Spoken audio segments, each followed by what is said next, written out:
전 세계를 경악시켰던 비상계엄령은 결국 심판받게 될까요? 아니면 면죄부를 받고 언제든 계엄령이 선포될 수 있는 길이 열릴까요? 이번 주가 대한민국 민주주의의 앞날을 결정지을 역사적인 한 주가 될 것 같습니다.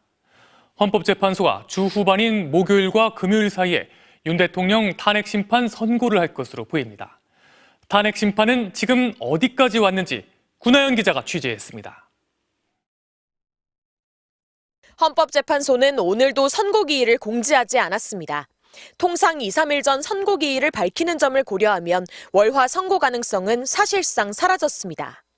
박성재 법무장관 탄핵심판 변론이 화요일 오후인 만큼 바로 다음 날인 수요일 선고 가능성도 크지 않아 보입니다. 목요일 또는 금요일 선고가 유력하게 거론되는 이유입니다.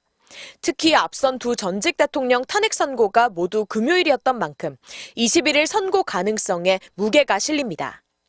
이번 주를 넘길 가능성도 배제할 수는 없지만 윤 대통령 탄핵 심리 기간이 93일째로 박근혜 노무현 전 대통령 심리 기간을 이미 넘어선 데다 변론이 끝난 지도 3주 차로 접어드는 만큼 이번 주 선고 가능성을 예상하는 시각이 많습니다.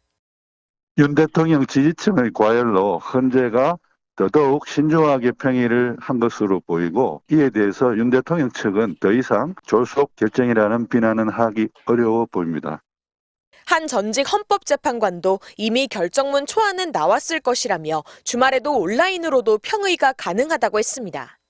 선고 시점을 정하는 마지막 변수는 한덕수 총리 탄핵 선고가 꼽힙니다.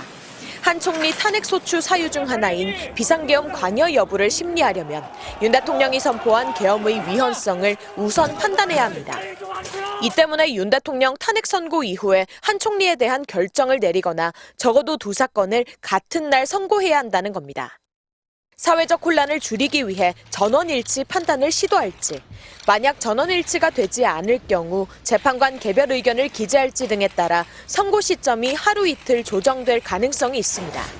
MBC 뉴스 구나연입니다.